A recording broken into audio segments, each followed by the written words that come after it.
Sebelum lanjut ke cerita selanjutnya, yuk subscribe dan like. Absen dulu di kolom komen ya ah. Lampu gantung di ruang makan berpendar hangat, memantul di atas piring-piring porselen yang tertata rapi. Arini baru saja meletakkan semangkuk sup ayam jahe kegemaran Raka ketika pintu depan terbuka. Suara kunci beradu dengan slot pintu terdengar, disusul langkah kaki yang terdengar riang. Terlalu riang untuk seseorang yang baru saja pulang menghadapi kemacetan Jakarta di jam 7 malam. Sayang, lihat apa yang aku bawa. Suara berat Raka menggema sebelum sosoknya muncul di ambang pintu ruang makan. Raka berdiri di sana dengan kemeja kantor yang sedikit kusut, dasi yang sudah dilonggarkan, namun wajahnya cerah seolah baru saja memenangkan lotre. Di tangannya, ia menggenggam sebuket mawar merah yang masih segar. Kontras dengan tas kerja kulit yang tersampir di bahu kirinya. Arini tersenyum, menyeka tangannya pada celemek motif bunga yang ia kenakan. Tumben sekali, Mas. Ada perayaan apa hari ini? Raka mendekat, mengecup kening Arini dengan lembut. Sebuah kecupan yang biasanya terasa menenangkan. Namun entah mengapa malam itu terasa sedikit hambar bagi Arini. Raka menyerahkan bunga itu dengan gerakan teatrikal. Ini untuk istriku yang paling sabar. Dan juga, aku punya kabar gembira. Mereka duduk di meja makan. Sambil menyendok sup, Raka mulai bercerita dengan semangat yang meledak-ledak.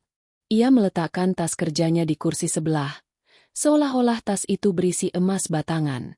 Pak Baskoro memanggilku ke ruangannya tadi sore. Raka memulai, matanya berbinar. Perusahaan sedang mengejar proyek besar di akhir tahun. Targetnya gila-gilaan, Rin.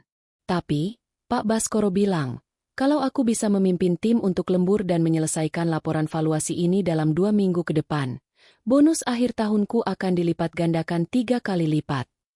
Arini meletakkan sendoknya, menatap suaminya dengan penuh perhatian. 3 kali lipat? Itu jumlah yang sangat besar, Mas. Sangat besar, sayang. Cukup untuk kita akhirnya mengambil paket liburan ke Swiss yang sering kamu lihat di brosur itu. Atau mungkin untuk DP mobil baru yang lebih besar agar kamu nyaman kalau belanja. Raka menggenggam tangan Arini di atas meja. Tekanan tangannya terasa meyakinkan. Tapi konsekuensinya, aku mungkin akan pulang sangat larut setiap malam. Bahkan mungkin menginap di kantor kalau laporannya menumpuk. Kamu tidak apa-apa sendirian di rumah. Arini merasakan secercah rasa haru. Selama 5 tahun pernikahan mereka, Raka memang selalu tampak ambisius, meski karirnya seringkali dibantu oleh jaringan koneksi milik mendiang ayah Arini. Arini selalu mendukungnya, memberikan kenyamanan rumah tangga agar Raka bisa fokus di luar sana. Tentu saja aku tidak keberatan, Mas. Aku justru bangga kamu dipercaya sebesar itu oleh Pak Baskoro, jawab Arini tulus. Tapi tolong, jaga kesehatanmu. Jangan terlalu memaksakan diri. Uang bisa dicari, tapi kalau kamu sakit, aku yang paling susah. Raka tertawa. Tawa yang terdengar sangat lepas. Jangan khawatir. Aku punya motivasi terbaik di dunia, yaitu kamu. Oh ya, mulai besok malam aku mungkin sudah mulai pulang jam 1 atau jam 2 pagi. Jangan menungguku bangun ya. Kunci saja pintunya.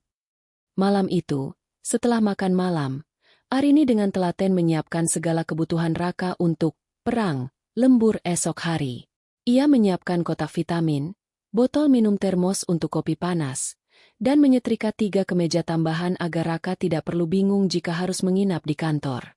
Saat Arini sedang merapikan kemeja di ruang setrika, ia mendengar suara gemerincing kunci dari kamar mandi. Raka sedang mandi. Ponsel Raka yang diletakkan di atas meja rias bergetar singkat. Arini biasanya bukan tipe istri yang suka memeriksa ponsel suami, namun sebuah rasa penasaran yang samar muncul saat ia melihat layar ponsel itu menyala. Sebuah notifikasi pesan masuk dari nomor yang tidak tersimpan, hanya deretan angka. Pesannya singkat. Voucher sudah siap. Room 07 eksklusif. Jangan telat ya, sayang. Arini mengernyit. Voucher? Room 07? Mungkin itu terkait dengan pemesanan ruang rapat hotel atau restoran untuk klien kantornya.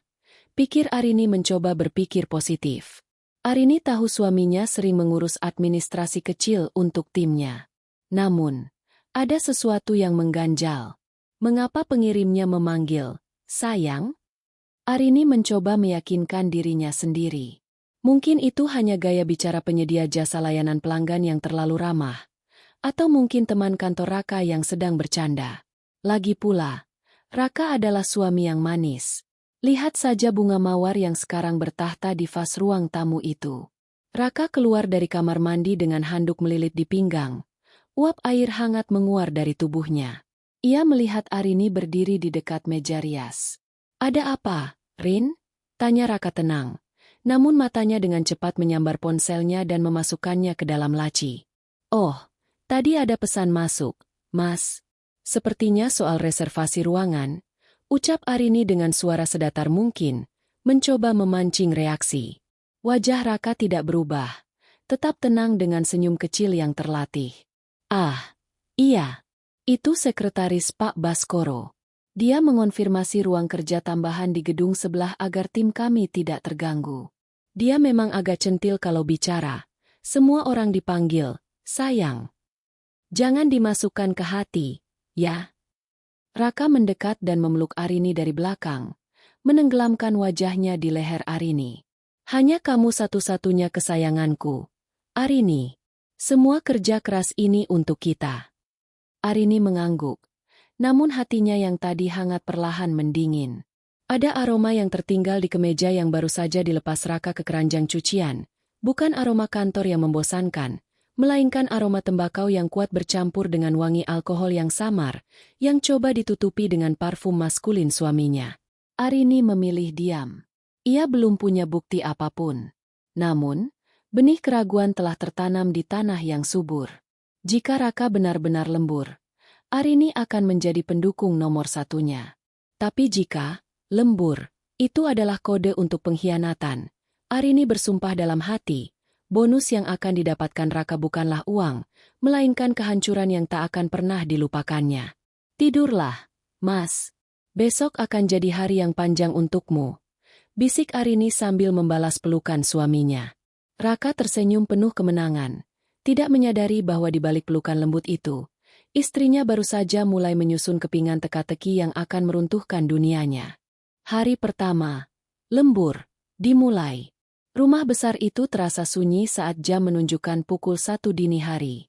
Arini duduk di sofa ruang tengah. Kegelapan hanya dipecahkan oleh pendar redup lampu taman yang menembus jendela kaca. Di pangkuannya terdapat sebuah buku, namun tak satu pun kalimat yang ia serap. Telinganya justru tajam menangkap suara deru mobil di halaman. Raka pulang. Arini segera memejamkan mata, berpura-pura tertidur di sofa dengan selimut tipis. Ia mendengar suara pintu terbuka pelan, langkah kaki yang berjinjit, dan helaan napas panjang suaminya. Raka mendekat, mengusap kepala Arini sebentar, gerakan yang terasa seperti formalitas, lalu bergegas masuk ke kamar mandi di dalam kamar mereka. Begitu suara gemericik air terdengar, Arini membuka mata. Ia tidak menuju tempat tidur. Langkahnya justru tertuju pada tas kerja dan kemeja yang dilemparkan Raka begitu saja ke atas kursi kayu di pojok kamar. Arini mengangkat kemeja putih itu.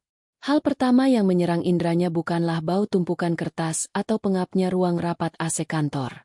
Ada aroma tembakau mentol yang sangat tajam, jenis rokok yang tidak pernah dihisap oleh Raka. Namun, yang lebih menusuk adalah bau bedak padat yang sangat feminin, bercampur dengan parfum mask manis yang menyengat. Arini membawa kemeja itu ke bawah lampu meja. Di sana, di bagian keras sebelah kanan, terdapat noda tipis berwarna krem kecoklatan, sisa foundation atau bedak yang menempel saat seseorang menyandarkan kepala. Tak hanya itu, di dekat kancing kedua, ada sehelai rambut panjang berwarna coklat pirang terang yang jelas-jelas bukan milik Arini yang berambut hitam legam sepinggang. Tangan Arini gemetar.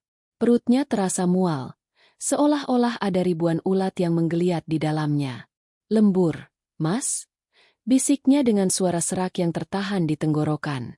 Ia kemudian beralih ke tas kerja Raka. Saat membukanya, ia tidak menemukan draft laporan valuasi atau dokumen proyek yang katanya sangat krusial, itu. Di dalamnya hanya ada tumpukan map kosong untuk formalitas, dan di saku kecil bagian dalam, Arini menemukan sebuah korek api gas dengan logo sebuah tempat hiburan malam ternama, Blue Star Karaoke Lounge. Kemarahan Arini mulai memuncak. Namun ia adalah wanita yang dididik untuk tenang di bawah tekanan. Ia mengambil ponsel pribadinya, memotret noda di kerah baju, helai rambut pirang itu, dan korek api tersebut sebagai arsip awal. Esok paginya, Raka bangun dengan wajah yang tampak sangat lelah. Ia memijat tengkuknya saat duduk di meja sarapan. Aktingnya sangat sempurna. Aduh, kepalaku agak pening, Rin. Semalam rapatnya alot sekali. Pak Baskoro benar-benar menekan kami sampai titik darah penghabisan. Keluh Raka sambil menerima secangkir kopi hitam dari Arini. Arini menatap suaminya, mencari celah kebohongan di matanya. Oh ya? Sampai jam berapa rapatnya selesai? Jam 12:30 pagi baru bubar. Itu pun aku harus mengantar Budi logistik dulu karena mobilnya mogok. Makanya aku sampai rumah hampir jam 2. Jawab Raka lancar, tanpa berkedip. Arini tersenyum tipis. Sebuah senyum yang tidak mencapai mata. Budi logistik? Oh, rekanmu yang sering kamu ceritakan itu ya? Kasihan sekali dia. Iya, begitulah nasib orang kantor kalau sudah dikejar target. Raka menyeruput kopinya, lalu bangkit berdiri. Aku berangkat dulu ya, sayang. Mungkin malam ini akan lebih larut lagi. Jangan lupa vitamin yang kamu siapkan semalam. Sudah aku masukkan tas. Setelah Raka pergi, Arini tidak tinggal diam. Ia segera bersiap. Ia mengenakan pakaian yang tertutup, kacamata hitam besar, dan naik taksi daring menuju kantor Raka. Ia tidak masuk ke dalam, melainkan menunggu di kafe seberang jalan. Tepat jam 10 pagi, ia melihat mobil Raka keluar dari gedung parkir kantor. Padahal, jika ada proyek besar, seorang manajer tidak akan meninggalkan kantor di jam sibuk. Arini meminta supir taksi mengikutinya. Mobil Raka berhenti di sebuah bengkel variasi mobil mewah, lalu ia berpindah ke sebuah mobil lain, sebuah sedan sport yang Arini tahu itu adalah mobil sewaan atau milik temannya. Raka tampak berganti pakaian di dalam mobil tersebut. Dari kemeja formal ke kaos polo santai. Arini terus mengikuti hingga mobil itu berhenti di sebuah apartemen di kawasan Jakarta Barat. Dari kejauhan, Arini melihat Raka turun dan disambut oleh seorang wanita muda dengan pakaian minim dan rambut pirang kecoklatan, persis seperti helai rambut yang ia temukan semalam. Mereka tampak sangat akrab. Bahkan Raka tanpa ragu mengecup pipi wanita itu di depan lobi. Dunia Arini terasa runtuh seketika.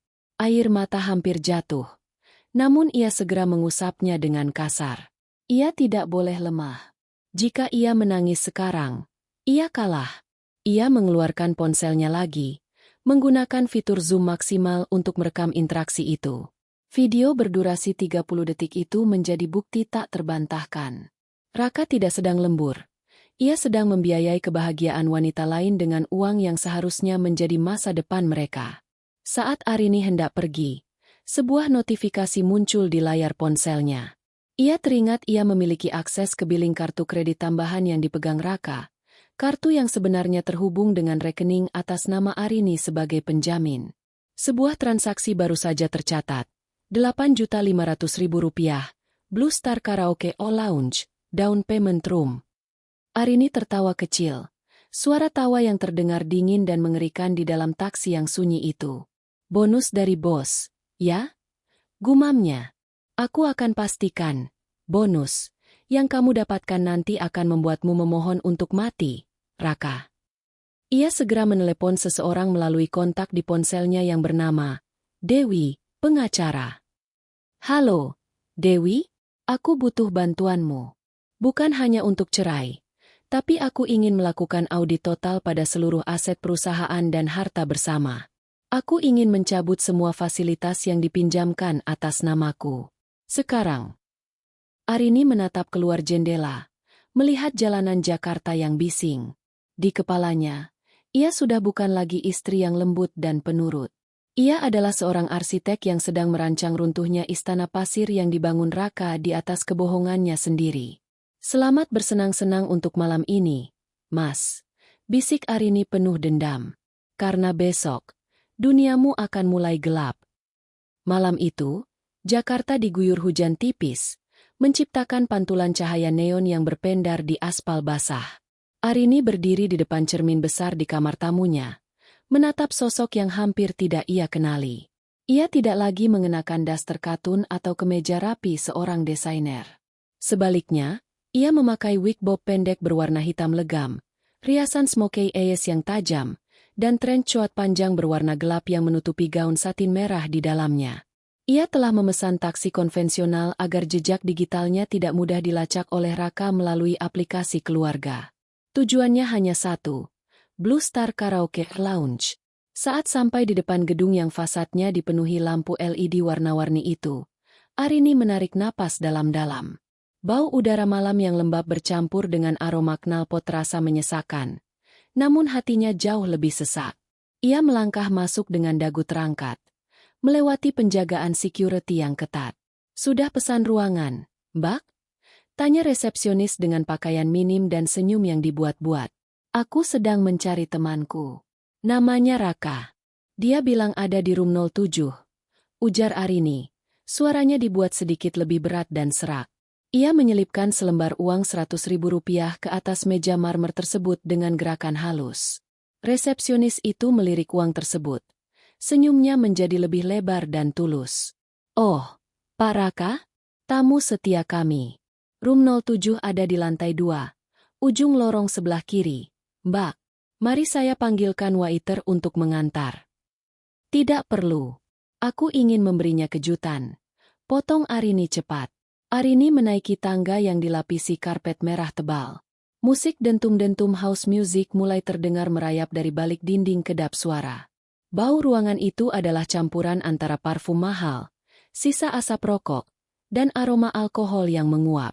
Setiap langkah Arini terasa berat, seolah kakinya terbuat dari timah. Ia sampai di depan room 07. Pintu kayu berat itu memiliki jendela kaca kecil yang buram di bagian tengahnya. Arini mendekat. Jantungnya berdegup begitu kencang hingga ia merasa bisa mendengarnya di telinganya sendiri. Ia mengintip melalui celah kecil yang tidak tertutup stiker buram. Pemandangan di dalam sana menghancurkan sisa-sisa harapan yang mungkin masih terselip di sudut hatinya.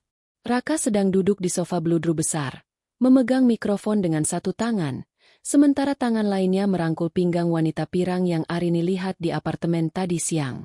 Wanita itu, Siska, tertawa manja sambil menyuapkan sepotong buah ke mulut Raka. Di atas meja, botol-botol minuman keras kelas atas berjejer. Harganya mungkin setara dengan cicilan bulanan rumah mereka. "Ayo dong, Mas Raka.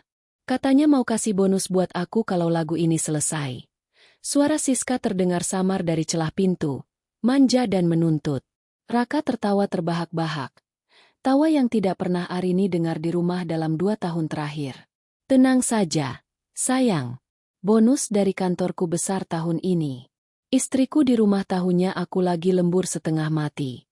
Dia bahkan buatkan aku bekal vitamin. Bodoh sekali dia, kan?" Gelak tawa pecah di dalam ruangan itu. Ada 2 pria lain yang Arini kenal sebagai teman satu divisi Raka, yang juga pamit, lembur, pada istri-istri mereka, bersama Elsie masing-masing. Tangan Arini mengepal kuat hingga kuku-kukunya memutih dan melukai telapak tangannya sendiri. "Bodoh sekali dia, kan?" Kalimat itu berputar di kepala Arini seperti kaset rusak. Rasa sakit hati yang tadinya panas kini membeku menjadi tekad yang dingin dan mematikan. Arini mengeluarkan ponselnya. Dengan tangan yang kini sangat stabil karena kemarahan yang terkendali, ia mulai merekam. Ia merekam Raka yang sedang menuangkan sampahnya ke dalam gelas Siska. Ia merekam saat Raka mengeluarkan seikat uang tunai dari dompetnya dan menyelipkannya ke dalam tas kecil milik Siska sebagai tips. "Itu uang renovasi dapur yang aku tabung, Raka," bisik Arini lirih di balik pintu. Arini tidak berhenti di situ. Ia melihat seorang pelayan membawa nampan berisi tambahan botol minuman. Arini segera menjauh dari pintu dan berpura-pura sedang memeriksa ponselnya di sudut lorong yang agak gelap.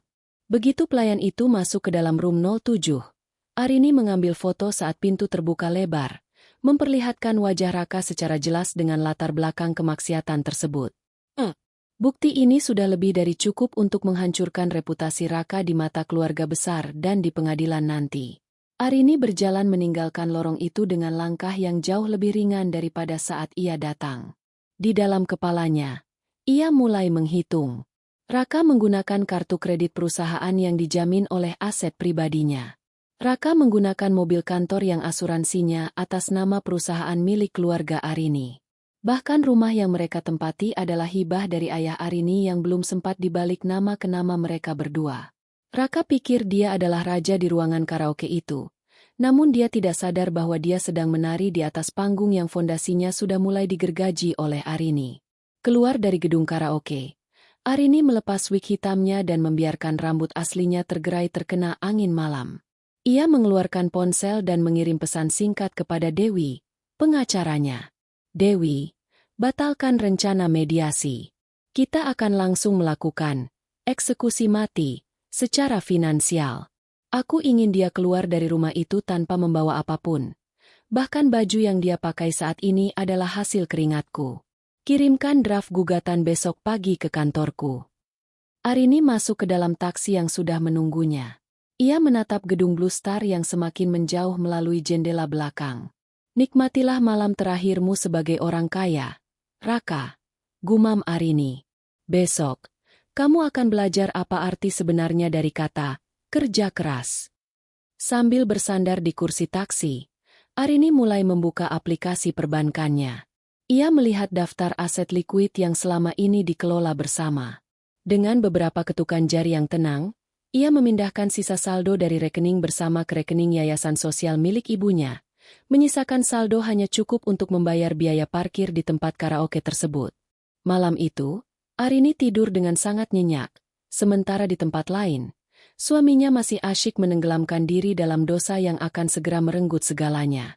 Pagi itu, sinar matahari masuk melalui celah gorden kamar dengan angkuh, seolah tidak peduli dengan badai yang baru saja menghantam batin Arini. Raka masih terlelap di sampingnya, mendengkur halus dengan bau sisa alkohol yang masih menguap dari pori-pori kulitnya. Arini menatap wajah suaminya itu dengan tatapan kosong. Dulu, wajah ini adalah tempatnya mencari ketenangan. Namun kini, setiap garis di wajah Raka hanya mengingatkannya pada pengkhianatan di room 07. Arini bangkit dari tempat tidur tanpa suara. Ia tidak lagi menyiapkan air hangat untuk mandi suaminya. Ia tidak lagi memilihkan dasi yang serasi dengan kemejanya. Ia turun ke dapur, menyeduh kopi hitam pekat untuk dirinya sendiri, dan duduk di meja makan sambil menatap layar laptopnya. Di layar itu, data aset keluarga terpampang nyata. Arini adalah seorang desainer interior yang sukses, namun lebih dari itu, ia adalah pewaris tunggal dari mendiang ayahnya yang merupakan seorang pengusaha properti di Segani. Selama ini, karena rasa cinta dan hormat, ia membiarkan Raka menjabat sebagai salah satu direktur operasional di perusahaan keluarga dan memberikan akses penuh pada aset-asetnya. Raka telah menyalahgunakan kepercayaan itu, menganggap kebaikan Arini sebagai kebodohan.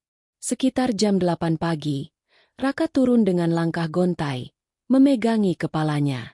Aduh, Rin, kepalaku mau pecah. Sepertinya aku benar-benar butuh kopi kuat pagi ini. Keluhnya sambil mencoba memeluk pundak Arini dari belakang. Arini bergeser sedikit, seolah ingin mengambil gula, sehingga pelukan Raka luput. Kopi ada di teko, Mas. Ambil sendiri ya.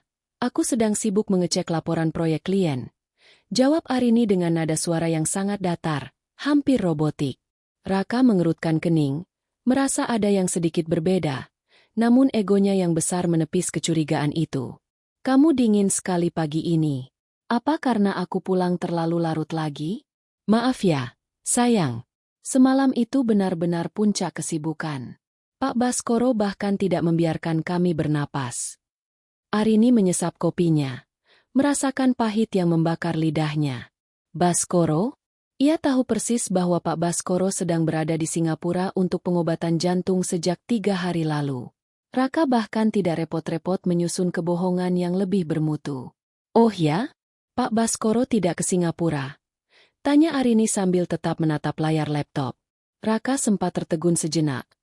Namun dengan cepat ia bersilat lidah. Ah, itu, dia memimpin rapat lewat Zoom dari sana. Kamu tahu sendiri kan dia orangnya gila kerja. Begitu ya? Arini menutup laptopnya perlahan. Ia berdiri dan menatap Raka tepat di matanya. Tidak ada kemarahan yang meledak. Tidak ada air mata. Hanya ada tatapan dingin sedalam samudera. Mas, aku sudah memikirkan tentang bonus yang kamu ceritakan itu. Sepertinya kamu benar-benar bekerja keras. Raka langsung bersemangat. Tentu, Rin. Makanya aku bilang, liburan ke Swiss itu sudah di depan mata. Kalau begitu, aku ingin membantu memudahkan urusanmu. Aku sudah menghubungi bagian keuangan di kantor. Kebetulan tadi pagi aku bicara dengan Pak Surya, dan aku bilang agar bonusmu dialihkan ke rekening khusus untuk investasi masa depan kita. Aku sudah menyiapkan dokumennya di atas meja kerja di ruang tengah. Kamu hanya perlu tanda tangan agar aku bisa memprosesnya hari ini, ujar Arini dengan senyum tipis yang penuh teka-teki. Raka tampak sedikit ragu. Investasi apa, Rin? Kenapa tidak ke rekening biasa saja? Ini untuk persiapan rumah kedua kita yang ingin kamu beli di Bali. Mas, kalau masuk rekening biasa, nanti terpakai untuk hal-hal yang tidak jelas. Kamu kan tahu aku lebih teliti soal manajemen uang. Arini mendekat, merapikan kerah kemeja Raka yang sedikit miring. Atau kamu tidak percaya padaku? Melihat tatapan lembut, yang sebenarnya adalah jebakan, Raka pun luluh. Rasa bersalahnya yang kecil tertutup oleh rasa serakahnya akan aset-aset yang lebih besar. Tentu aku percaya, sayang. Mana dokumennya? Biar ku tanda tangani sekarang sebelum berangkat lembur lagi. Arini membimbing Raka ke ruang kerja. Di sana, setumpuk kertas sudah menunggu. Di bagian paling atas adalah dokumen bertajuk, pengalihan bonus dan insentif. Namun, yang tidak dibaca oleh Raka karena ia sedang terburu-buru dan merasa pening, adalah dokumen di urutan ketiga dan keempat. Surat pernyataan penyerahan kembali aset perusahaan dan akta hibah balik untuk rumah yang mereka tempati. Arini menyelipkan lembar-lembar itu dengan sangat rapi di antara lampiran teknis yang membosankan. Raka menandatanganinya dengan cepat, membubuhkan paraf di setiap sudut halaman tanpa membaca isinya secara detail. Selesai. Sekarang aku harus berangkat. Tim sudah menungguku, kata Raka sambil mengecup pipi Arini singkat. Hati-hati di jalan, Mas. Jangan lupa, kejutan besar biasanya datang di saat yang tidak terduga. Ucap Arini pelan saat Raka berjalan menuju pintu. Begitu mobil Raka keluar dari gerbang, Arini segera menelepon Dewi, pengacaranya. Dewi, dia sudah menandatanganinya. Semua aset kembali ke tanganku. Secara hukum, mulai jam 12 siang ini, dia tidak punya hak lagi atas rumah ini, mobil yang dia pakai, maupun posisinya di kantor. Aktifkan surat pemecatannya atas dasar pelanggaran kode etik dan penyalahgunaan dana perusahaan. Aku ingin dia merasakannya pelan-pelan. Lalu bagaimana dengan wanita itu, Arini? Tanya Dewi di seberang telepon. Arini menatap mawar merah yang dibawa Raka kemarin, yang kini mulai layu di sudut ruangan. Wanita itu hanya parasit.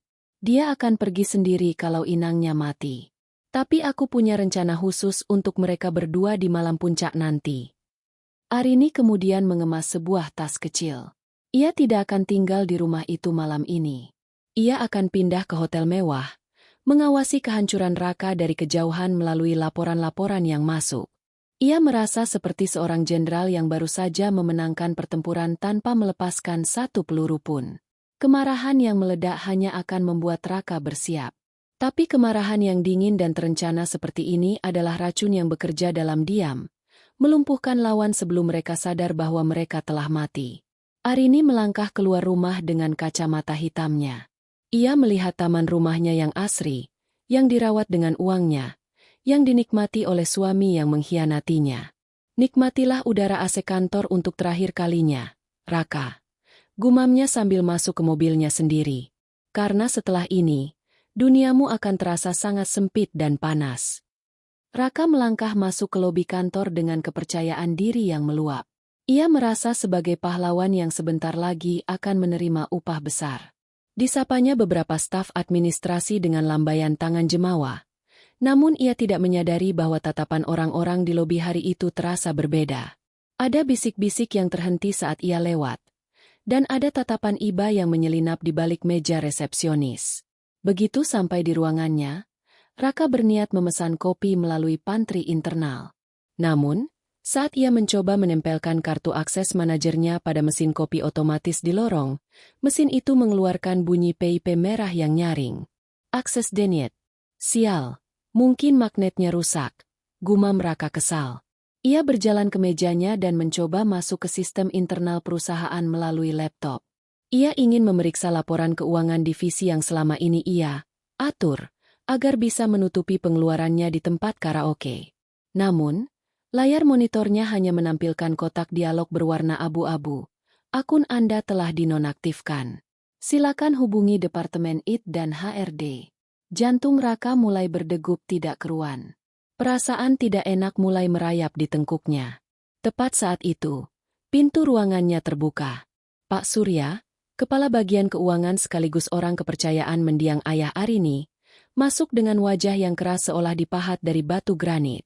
Pagi, Raka, bisa ikut saya ke ruang rapat utama? Ada hal mendesak yang perlu dibahas, ujar Pak Surya tanpa basa-basi, bahkan tanpa embel-embel. Pak, yang biasanya ia berikan sebagai bentuk kesopanan formal. Ada apa, Pak Surya? Akun saya tidak bisa diakses. Sepertinya ada kesalahan sistem, tanya Raka, mencoba tetap tenang meski suaranya sedikit bergetar. Tidak ada kesalahan sistem, Raka. Ikut saya saja, jawab Surya dingin. Di ruang rapat, Raka terkejut melihat dua orang pria berseragam audit eksternal dan Dewi, pengacara Arini, sudah duduk menunggu. Di depan mereka bertumpuk map-map yang sangat ia kenali.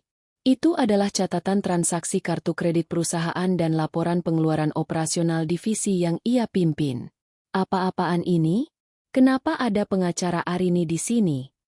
Raka mulai meninggikan suara, mencoba menutupi kegugupannya dengan agresi.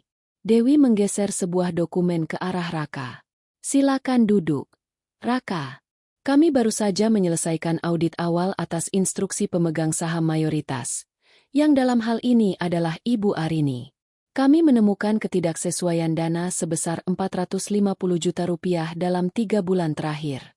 Dana yang diklaim sebagai biaya jamuan klien, ternyata mengalir ke Blue Star Karaoke dan beberapa hotel butik. Wajah Raka seketika pucat pasi. Ia merasa seolah oksigen di ruangan itu mendadak hilang. Itu urusan bisnis. Aku menjamu klien penting untuk proyek akhir tahun. Klien yang mana, Raka? Pak Surya menimpali dengan suara berat. Semua klien yang kamu tulis di laporan ini sudah kami hubungi pagi tadi. Mereka menyatakan tidak pernah bertemu denganmu di tempat-tempat tersebut. Bahkan, kami punya bukti rekaman CCTV dan rincian billing yang menunjukkan bahwa tamu yang kamu hibur bukanlah klien, melainkan wanita bernama Siska. Raka ternganga. Ia tidak menyangka Arini akan bertindak sejauh ini dan secepat ini. Arini tidak mungkin melakukan ini. Ini pasti salah paham. Aku harus bicara dengannya. Raka merogoh sakunya untuk mengambil ponsel, berniat menelepon istrinya dan mengeluarkan jurus rayuan mautnya. Namun, saat ia mencoba melakukan panggilan, operator suara memberitahunya bahwa layanan selulernya telah diblokir. Ponsel itu adalah bagian dari paket korporat atas nama perusahaan Arini. Mulai jam 10 tadi, semua fasilitasmu telah dicabut, Raka. Ucap Dewi dengan nada tenang yang mematikan. Statusmu sebagai direktur operasional telah dibekukan. Dan berdasarkan dokumen yang kamu tanda tangani tadi pagi, yang mungkin tidak kamu baca dengan teliti, kamu telah menyetujui pengembalian seluruh aset yang diperoleh dari penyalahgunaan jabatan ini. Raka teringat tumpukan kertas tadi pagi. Ia teringat bagaimana ia dengan bodohnya membubuhkan paraf pada setiap lembar dokumen demi bayangan, bonus, palsu. Ia terjebak. Arini telah memasang jerat. Dan ia dengan senang hati memasukkan lehernya sendiri ke dalamnya. Ini ilegal. Kalian menjebakku. Teriak Raka sambil menggebrak meja. Yang ilegal adalah menggunakan uang perusahaan untuk menyewa LC. Raka, balas Pak Surya tajam. Sekarang, silakan tinggalkan gedung ini. Satpam akan mengawalmu untuk mengambil barang-barang pribadi di meja kerja. Mobil dinas yang kamu pakai? Kuncinya harus diserahkan sekarang juga. Raka merasa dunianya runtuh. Ia berjalan keluar dari ruang rapat seperti zombie. Di bawah tatapan sinis rekan-rekan kantornya, ia mengemasi barang-barangnya ke dalam sebuah kardus bekas. Saat sampai di lobi, ia terpaksa menyerahkan kunci mobil BMW Praknya kepada komandan Satpam. Ia berdiri di pinggir jalan, di bawah terik matahari Jakarta, memegang kardus berisi buku-buku dan pajangan meja. Ia meraba sakunya, mencari dompet. Saat ia membuka dompetnya, ia mencoba menarik uang di ATM terdekat. Saldo tidak mencukupi. Arini benar-benar melakukan apa yang dikatakannya. Ia telah memutus aliran dana. Rekening bersama yang berisi ratusan juta kini kosong melompong. Raka hanya memiliki beberapa ratus ribu rupiah di saku celananya. Uang tunai sisa, tips, untuk Siska semalam. Di tengah keputusasaan itu, Raka teringat Siska. Ya, Siska pasti mau membantuku. Aku sudah memberinya banyak uang, perhiasan, dan apartemen itu aku yang membayar sewanya, pikir Raka. Ia merasa masih punya tempat untuk bernaung. Ia menyetop taksi dengan sisa uang tunainya, menuju apartemen Siska. Ia yakin, wanita yang selalu memanggilnya, sayang, itu akan menyambutnya dengan tangan terbuka. Raka belum sadar bahwa cinta yang dibeli dengan uang akan hilang bersamaan dengan keringnya pundi-pundi itu sendiri. Sementara itu, dari sebuah jendela lantai atas di gedung seberang, Arini melihat sosok suaminya yang malang itu masuk ke dalam taksi. Arini menyesap teh hijaunya dengan tenang. Baru saja dimulai, Mas, bisiknya pada angin. Mari kita lihat berapa lama cinta sejati, LCMU itu bertahan saat kamu datang tanpa membawa apa-apa. Arini kemudian membuka laptopnya lagi. Ia memiliki agenda lain untuk sore ini, menghubungi pemilik apartemen yang disewa Raka untuk Siska, dan memberitahukan bahwa kontraknya dibatalkan secara sepihak karena penggunaan dana ilegal. Raka turun dari taksi di depan lobi apartemen mewah di kawasan Jakarta Barat dengan sisa-sisa harga diri yang compang-camping. Kardus di pelukannya terasa semakin berat, seolah-olah berisi batu nisan bagi karirnya yang baru saja mati. Namun, di dalam kepalanya, ia masih mencoba membangun narasi penyelamatan. Siska akan mengerti. Siska mencintaiku. Aku akan tinggal bersamanya sebentar sampai aku bisa menuntut balik Arini. Pikirnya penuh delusi. Ia melangkah menuju lift. Namun langkahnya terhenti saat seorang petugas keamanan apartemen yang mengenalnya menghalangi jalan. Maaf, Pak Raka. Bisa bicara sebentar di kantor pengelola? Tanya petugas itu dengan wajah kaku. Ada apa? Saya buru-buru ingin ke unit. Jawab Raka ketus. Di kantor pengelola, Raka disambut oleh manajer gedung yang sudah memegang sebuah map. Begini Pak Raka, kami baru saja menerima surat resmi dari Ibu Arini. Pihak yang namanya tertera sebagai penjamin dan pembayar deposit unit 12B. Beliau mencabut jaminan tersebut dan membatalkan kontrak sewa per jam 12 siang tadi, karena adanya indikasi penggunaan dana ilegal yang sedang dalam proses hukum. Raka terbelalak. Tapi masa sewanya masih ada 3 bulan lagi. Ibu Arini menggunakan klausul, pelanggaran moral dan hukum, yang tertuang dalam kontrak tambahan. Beliau sudah membayar denda pembatalan, dan meminta kami untuk mengosongkan unit tersebut sore ini juga. Pihak kami sedang berada di atas untuk membantu penghuni di sana mengemasi barang. Raka tidak mendengarkan lagi. Ia berlari menuju lift, mengabaikan seruan manajer gedung. Jantungnya berdegup kencang. Ia harus sampai di unit itu sebelum semuanya terlambat. Begitu pintu lift terbuka di lantai 12, ia melihat 2 petugas keamanan sedang berdiri di depan pintu unit 12B. Pintu terbuka lebar, dan ia bisa mendengar suara teriakan melengking yang sangat ia kenali. Kalian tidak bisa melakukan ini. Ini apartemenku.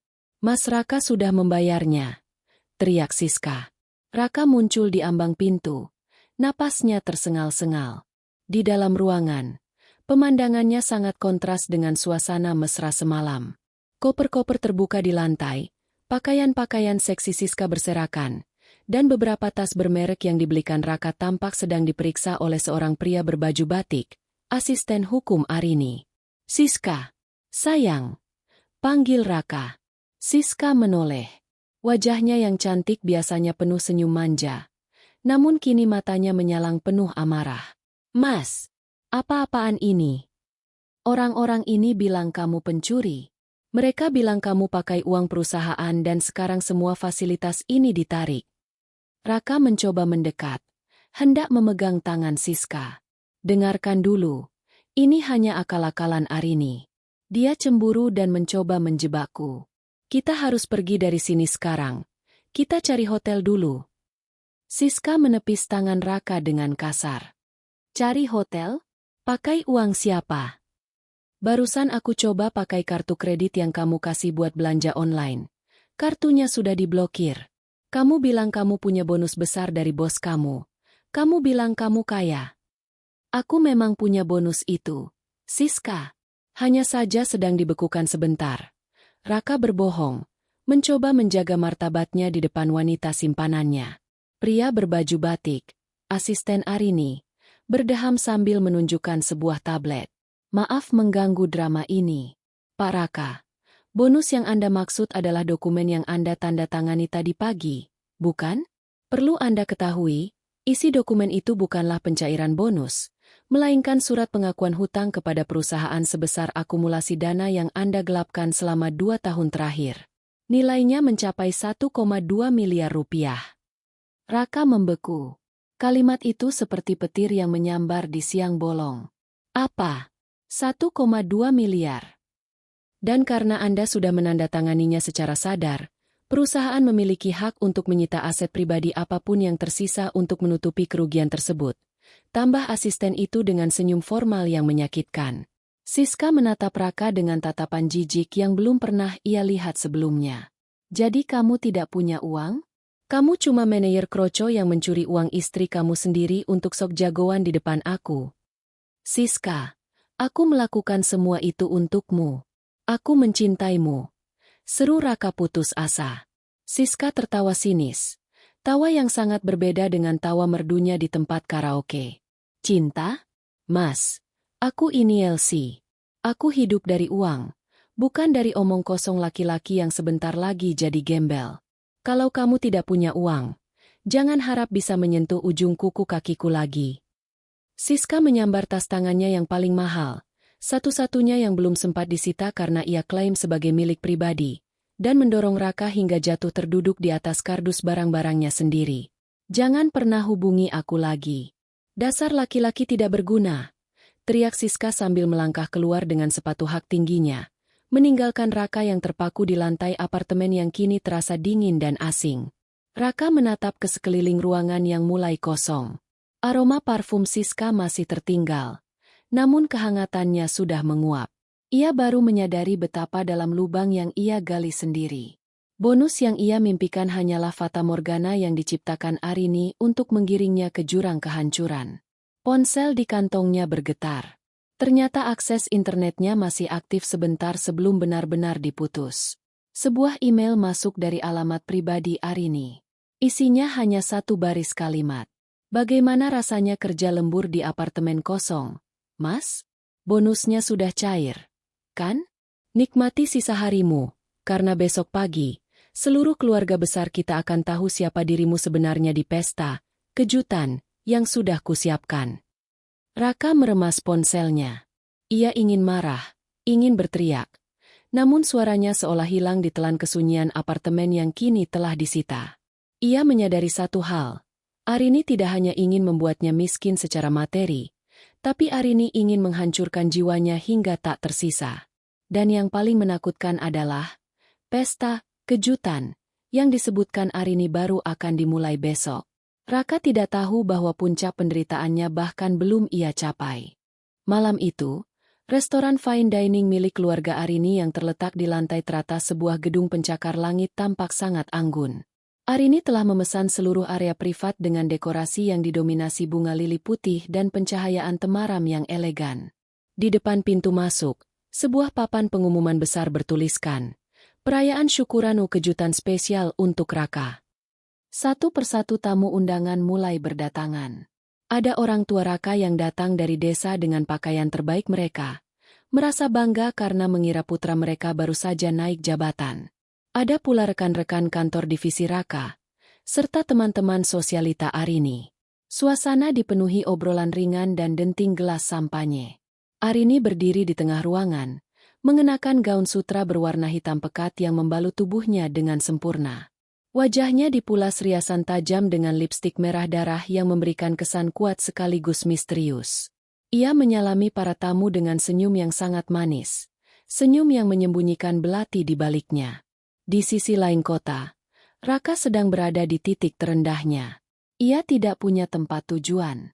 Setelah diusir dari apartemen Siska, ia menghabiskan sisa siangnya di sebuah taman publik. Ia menerima pesan singkat dari ibunya. "Raka, kamu di mana?" "Kami sudah di restoran Arini. Katanya ada syukuran jabatan baru kamu. Cepat datang, Nak." Bapak dan ibu bangga sekali. Pesan itu seperti cambuk bagi Raka. Ia merasa punya satu kesempatan terakhir. Mungkin Arini hanya ingin menggertakku. Mungkin pesta ini adalah caranya untuk memaafkanku secara publik agar wajah keluarga tetap terjaga, pikir Raka dengan sisa-sisa kenaifannya. Ia mencuci wajahnya di toilet umum, merapikan kemejanya yang mulai bau keringat, dan menggunakan sisa uang tunai terakhirnya untuk menyewa ojek daring menuju restoran tersebut. Saat Raka melangkah masuk restoran, semua mata tertuju padanya. Tepuk tangan pecah. Ibunya segera berlari memeluknya. "Selamat ya, Raka. Arini bilang kamu sukses besar dengan proyek lemburmu itu." Raka menelan ludah. Ia melihat Arini berdiri di panggung kecil di ujung ruangan, memegang mikrofon. Arini menatapnya, bukan dengan tatapan benci, melainkan dengan tatapan seekor singa yang sedang melihat mangsanya masuk ke dalam perangkap. "Semuanya, mohon perhatiannya." Suara Arini bergema jernih di seluruh ruangan. "Terima kasih sudah hadir di malam yang sangat spesial ini. Seperti yang kalian tahu, suami saya, Raka, baru saja menyelesaikan tugas lembur yang sangat melelahkan selama 2 minggu terakhir." Arini melirik ke arah Raka yang berdiri kaku di samping ibunya. "Raka bilang padaku, dia bekerja keras demi bonus besar dari bosnya. Dia bilang, dia ingin memberikan masa depan yang lebih baik untuk keluarga kita. Mari kita lihat, seperti apa hasil kerja keras Raka selama ini." Lampu ruangan tiba-tiba meredup. Sebuah layar proyektor besar di belakang Arini menyala. Raka mengira akan muncul grafik keuntungan perusahaan atau foto dirinya sedang memimpin rapat. Namun, yang muncul adalah video dengan kualitas tinggi yang diambil Arini di Blue Star Karaoke. Video itu memperlihatkan Raka yang sedang tertawa lebar, menenggak minuman keras dari botol mahal, dan mencumbui Siska di sofa bludru. Suara Raka di video itu terdengar sangat jelas. "Istriku di rumah tahunya aku lagi lembur setengah mati. Bodoh sekali dia, kan?" Keheningan yang mematikan jatuh di ruangan itu. Ibu Raka melepaskan pelukannya. Tangannya gemetar menutupi mulut. Ayah Raka yang memiliki penyakit jantung langsung terduduk lemas di kursinya. Para kolega kantor Raka saling berbisik dengan wajah ngeri. Sementara teman-teman Arini menatap Raka dengan pandangan merendah. "Oh, tunggu, itu baru permulaan," lanjut Arini. Suaranya tetap tenang namun dingin. "Mari kita lihat kemana perginya uang sekolah adik-adik Raka dan uang renovasi rumah orang tuanya yang selama ini dia klaim sudah dikirim." Layar berganti menampilkan mutasi rekening yang sudah dikurasi. Aliran dana dari rekening pribadi Arini dipindahkan oleh Raka ke rekening Siska, pembayaran tagihan apartemen mewah, dan pembelian tas bermerek untuk sang Elsie. "Mas Raka, apa ini?" Suara ibunya pecah menjadi tangisan histeris. "Kamu bilang uangnya dipakai untuk investasi masa depan." Raka mencoba maju, hendak merebut mikrofon dari tangan Arini. "Arini, cukup. Hentikan semua ini. Ini fitnah. Kamu mengedit video itu." Arini tidak bergeming. Ia justru mengeluarkan sebuah dokumen fisik dan mengangkatnya tinggi-tinggi. "Ini bukan fitnah, Raka. Ini adalah surat pengakuan hutang dan pemecatan tidak hormatmu yang ditandatangani oleh Pak Surya dan disaksikan oleh audit independen. Dan ini," Arini menunjukkan sebuah foto Siska yang sedang menggandeng pria lain di depan apartemen sore tadi, "adalah bonus terakhirmu." Wanita yang kamu puja-puji itu sudah pergi dengan pria yang jauh lebih kaya, begitu tahu kamu sudah tidak punya apa-apa. Raka terjatuh berlutut di tengah restoran mewah itu. Di depannya, istrinya yang dulu ia anggap bodoh kini berdiri bak ratu yang menghancurkan kerajaannya dalam satu jentikan jari. Di belakangnya, orang tuanya menangis karena malu yang luar biasa. Malam ini, Raka, aku tidak hanya menceraikanmu, bisik Arini melalui mikrofon agar semua orang mendengar. Aku memulangkanmu ke tempat asalmu. Tanpa jabatan, tanpa harta, dan tanpa kehormatan. Kamu bilang aku bodoh? Kesalahan terbesarmu adalah meremehkan seorang wanita yang mencintaimu dengan tulus. Karena saat cinta itu berubah menjadi benci, ia akan menjadi senjata yang paling mematikan. Arini meletakkan mikrofon di atas meja dengan dentuman pelan. Ia memberi isyarat kepada petugas keamanan restoran. Tolong bawa pria ini keluar. Dia bukan lagi tamu di sini, dan dia bukan lagi bagian dari hidupku. Raka diseret keluar oleh dua petugas keamanan di depan mata semua orang yang dulu menghormatinya. Ibunya jatuh pingsan, dan ayahnya hanya bisa menatap lantai dengan air mata kekecewaan. Di dalam restoran, Arini menarik napas panjang. Beban yang selama ini menghimpit dadanya seolah terangkat.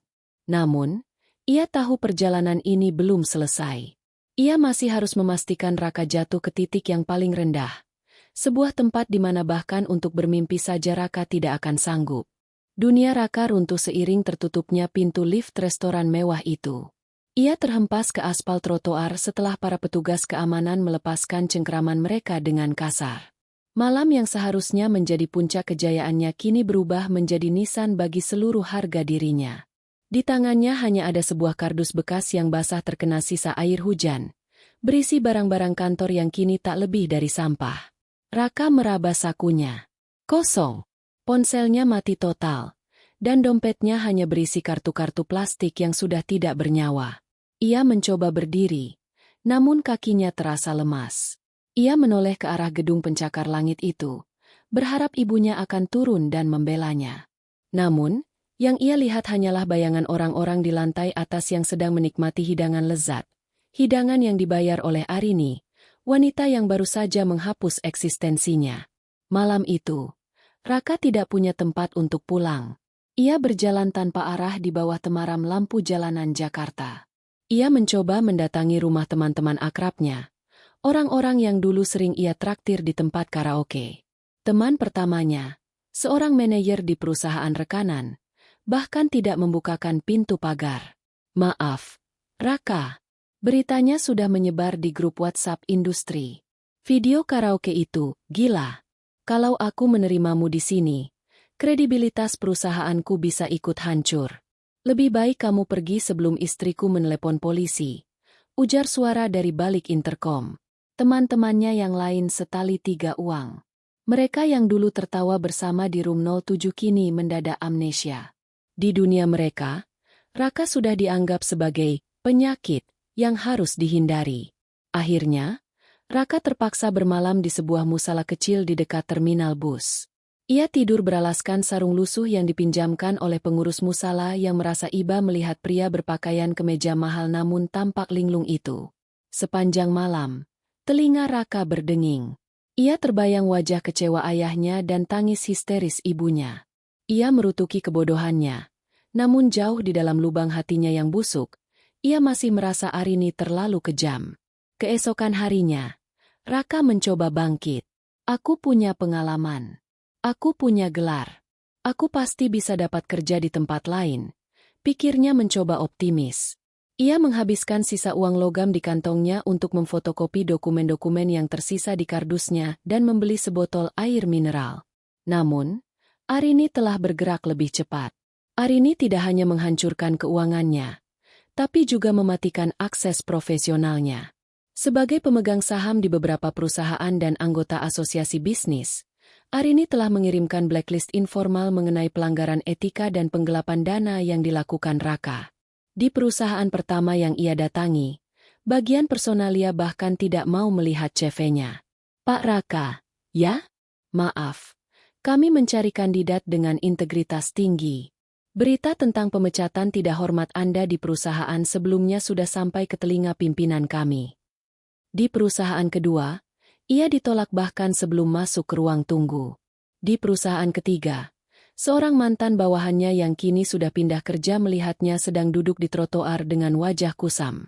Mantan bawahannya itu melemparkan uang Rp10.000 ke arahnya, mengira Raka adalah pengemis. Hidup itu berputar. Ya, Pak Raka? Dulu Bapak sombong sekali saat memotong bonus kami untuk foya-foya di karaoke. Ujar pemuda itu sebelum berlalu.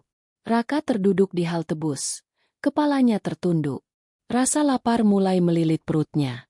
Ia melihat pantulan dirinya di kaca halte. Wajahnya yang dulu bersih dan terawat kini kusam. Janggut tipis mulai tumbuh berantakan. Dan kemeja putihnya sudah berubah menjadi abu-abu kecoklatan. Tiba-tiba, sebuah mobil sedan mewah berhenti di depan halte. Kaca jendela belakang turun perlahan. Arini duduk di sana, tampak sangat segar dengan pakaian kerja barunya. Ia menatap Raka seolah sedang melihat tumpukan sampah di pinggir jalan. "Bagaimana, Mas? Sudah dapat bonus dari bos baru?" Tanya Arini dengan nada datar. Raka bangkit. Matanya merah karena amarah dan kurang tidur. "Arini, puas kamu sekarang?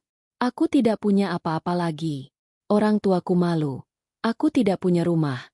Aku tidak punya makan. Kamu keterlaluan." Arini tersenyum. Sebuah senyuman yang membuat bulu kuduk Raka merinding. "Keterlaluan? Kamu menggunakan uang warisan ayahku untuk membelikan tas mewah buat perempuan lain. Dan kamu menyebut aku keterlaluan? Aku hanya mengembalikanmu ke posisi yang seharusnya. Raka, kamu datang ke hidupku dengan tangan kosong. Dan kamu akan pergi dengan tangan kosong. Aku akan menuntutmu. Harta Gonogini itu hakku." Teriak Raka sambil memukul kap mobil Arini. "Tuntutlah. Tapi jangan lupa, kamu punya hutang 1,2 miliar kepada perusahaan yang harus dilunasi segera. Pengacaraku sedang menyiapkan laporan polisi untuk penggelapan dana jika kamu berani memunculkan wajahmu di pengadilan agama untuk meminta harta." Arini menatap kukunya yang baru saja dimanicure. "Oh, satu lagi. Aku baru saja membeli rumah orang tuamu di desa karena mereka kesulitan membayar hutang yang kamu buat atas nama mereka. Aku akan membiarkan mereka tinggal di sana, tapi surat tanahnya ada di tanganku. Satu saja langkah salah darimu, mereka benar-benar akan jadi gelandangan karena ulah anak kesayangan mereka." Raka terjatuh lagi ke bangku halte. Tenaganya habis. Ia tidak hanya kalah, ia telah dihancurkan sampai ke akar-akarnya.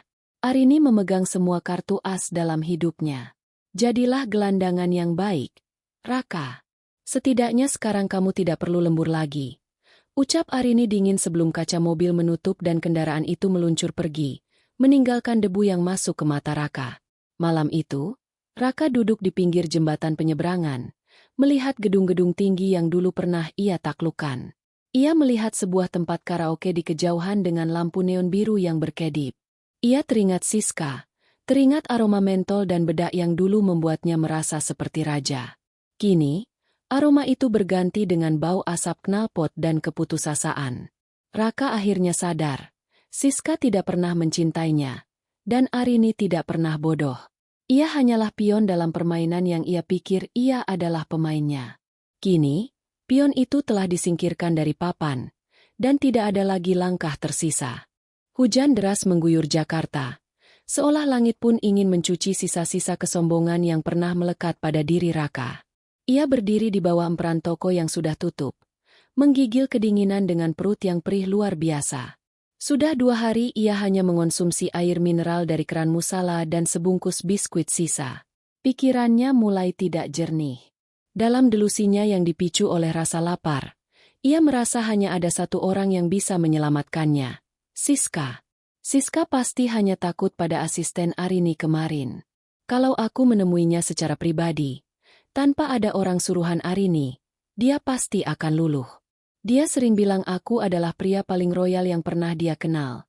Gumam Raka pada dirinya sendiri. Dengan sisa tenaga yang ada, Raka berjalan kaki sejauh 5 kilometer menuju kawasan tempat karaoke Blue Star. Ia tidak mungkin masuk lewat pintu depan. Penampilannya yang sekarang sudah seperti gelandangan pasti akan langsung diusir oleh satpam. Ia pun menunggu di pintu belakang, tempat para karyawan dan Elsie biasanya keluar masuk untuk merokok atau memesan makanan dari pedagang kaki lima. Setelah menunggu hampir 3 jam dalam kedinginan, sosok yang ditunggu pun muncul. Siska keluar dengan gaun mini berwarna perak yang berkilau di bawah lampu jalan, dibalut jaket bulu sintetis. Ia tampak sedang tertawa sambil menelepon seseorang melalui ponsel keluaran terbaru yang, ironisnya, cicilannya baru saja dilunasi oleh Arini sebelum akun Raka ditutup. "Siska!" panggil Raka dengan suara serak. Siska terlonjak kaget. Ia menoleh dan mendapati seorang pria kusam dengan bau badan menyengat berdiri di kegelapan. "Siapa kamu?" "Pergi. Saya tidak punya uang receh," bentaknya sambil merogoh tasnya, mencari pepper spray.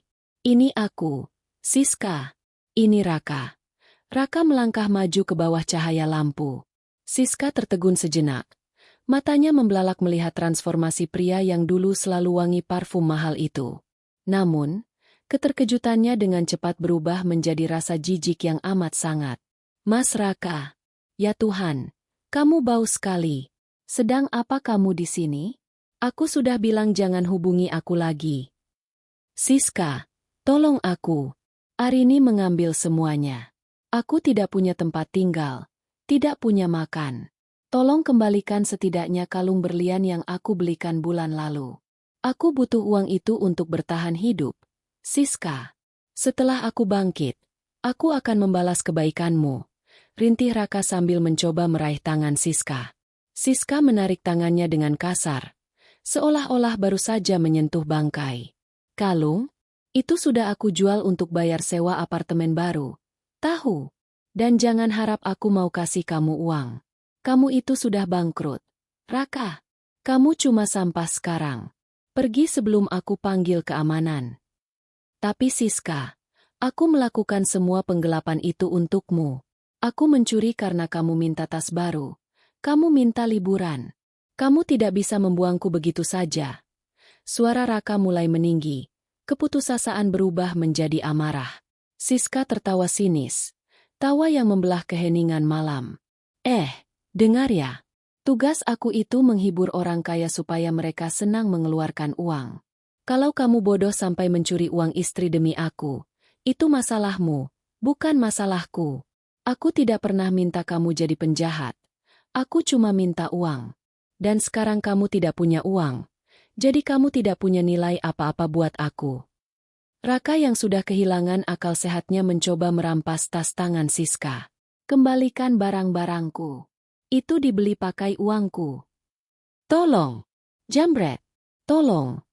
teriak Siska histeris. Dalam hitungan detik, 3 orang pria berbadan tegap, preman penjaga keamanan Blue Star, berlari keluar dari pintu belakang. Tanpa bertanya, mereka langsung menerjang Raka. Sebuah pukulan mendarat telak di rahang Raka, membuatnya tersungkur ke aspal yang keras dan basah. "Ampun, aku bukan jambret. Aku pelanggannya," teriak Raka sambil melindungi kepalanya. "Pelanggan? Lihat tampangmu. Sampah.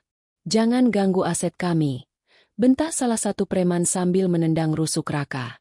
Siska hanya berdiri di sana, menonton dengan tangan bersedekap, bahkan sempat meludah ke arah Raka sebelum berbalik masuk ke dalam gedung. Raka dihajar hingga babak belur. Para preman itu baru berhenti setelah Raka tidak lagi mampu bersuara. Mereka menyeret tubuhnya yang lemas dan melemparkannya ke samping tumpukan sampah di gang sempit tersebut. "Kalau kulihat wajahmu lagi di sini, kamu tidak akan keluar dalam keadaan bernapas," ancam preman itu sebelum pergi. Raka terbaring diam di antara plastik sampah dan air selokan yang hitam. Darah mengalir dari pelipisnya, bercampur dengan air hujan. Di titik inilah, ia benar-benar mencapai nadir. Tidak ada lagi cinta, tidak ada lagi nafsu. Yang ada hanyalah rasa sakit yang luar biasa dan penyesalan yang terlambat. Ia melihat sebuah tikus besar lewat di sampingnya, tidak takut sedikit pun padanya, seolah menganggap Raka adalah bagian dari tumpukan sampah itu. Raka menangis sesenggukan, namun suaranya hanya terdengar seperti rintihan binatang yang sekarat. Ponselnya yang sudah retak dan hanya memiliki daya 1% tiba-tiba menyala sesaat karena ada pesan masuk melalui SMS, layanan terakhir yang belum terputus. Itu dari nomor yang tidak ia kenal. Namun ia tahu siapa pengirimnya. Bagaimana malammu di Blue Star, Mas? Apakah Siska memberikan bonus yang hangat? Aku baru saja membayarkan biaya pengobatan jantung Bapak di rumah sakit terbaik. Beliau sudah sadar. Dan hal pertama yang beliau katakan adalah beliau tidak ingin melihat wajahmu lagi sampai beliau mati. Selamat menikmati kehampaanmu. Ponsel itu mati total setelah pesan itu terbaca. Kegelapan menyelimuti Raka sepenuhnya. Ia menyadari bahwa Arini tidak membunuhnya, tapi Arini melakukan sesuatu yang lebih kejam. Arini membiarkannya hidup dalam neraka yang ia ciptakan sendiri, di mana setiap napas yang ia hirup adalah pengingat akan segala sesuatu yang telah ia hianati. Raka meringkuk di samping tempat sampah, memeluk dirinya sendiri yang gemetar. Malam itu, ia bukan lagi seorang direktur, bukan lagi seorang suami, bukan lagi seorang pria. Ia hanyalah sebuah peringatan hidup tentang apa yang terjadi ketika keserakahan dan pengkhianatan bertemu dengan kecerdasan seorang istri yang tersakiti.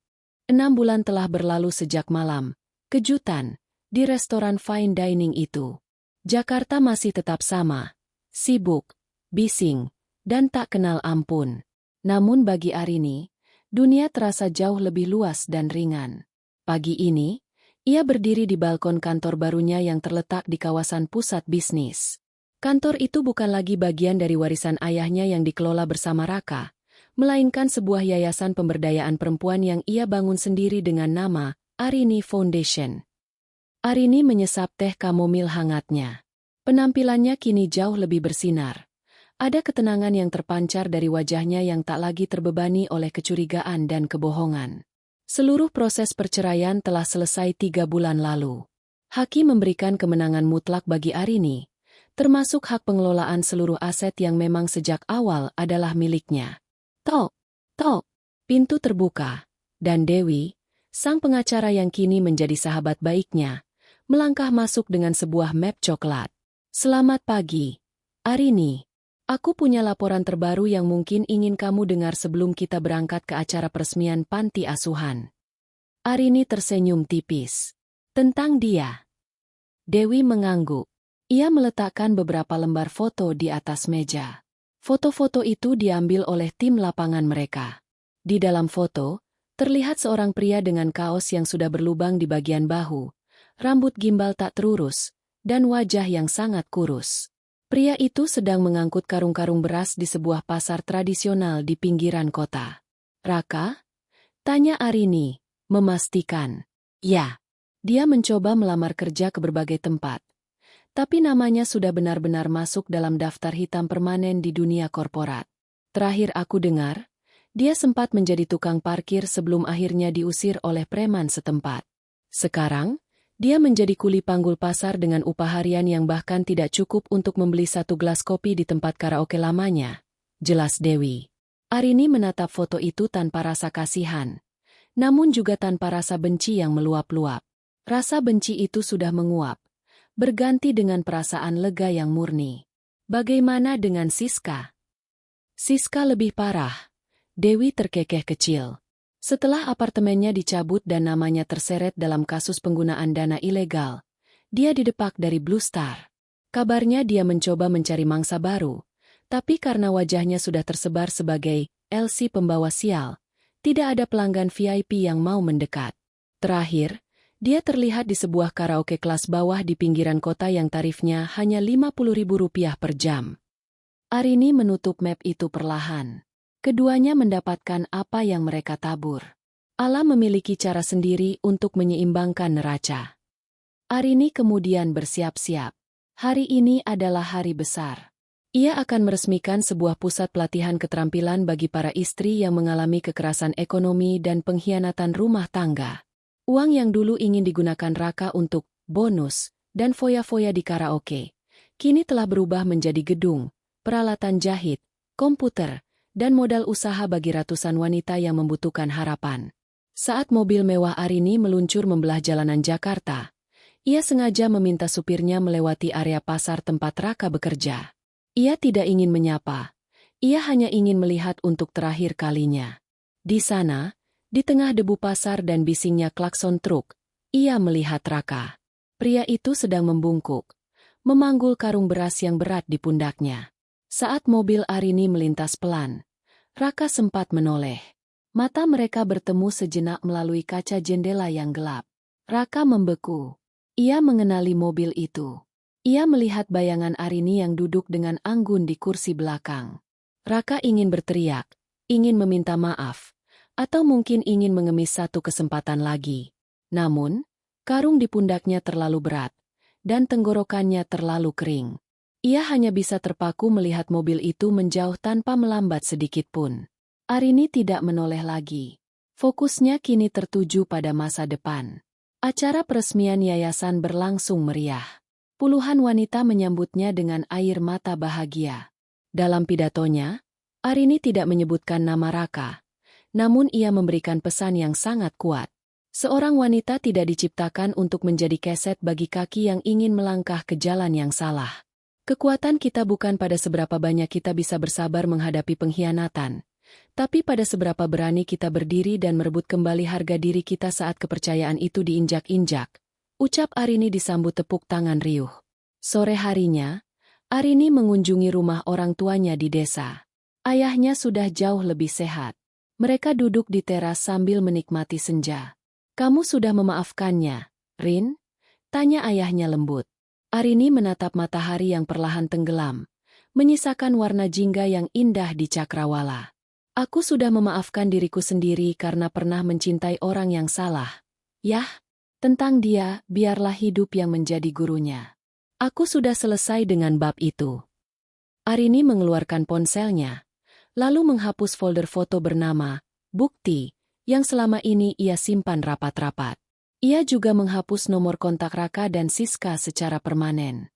Dengan satu klik, sisa-sisa masa lalunya yang kelam hilang dari genggamannya. Malam itu, Arini tidur dengan senyum di bibirnya.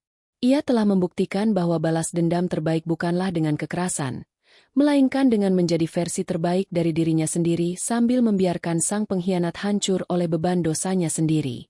Raka kini hanyalah sebuah nama dalam dokumen hukum yang sudah berdebu.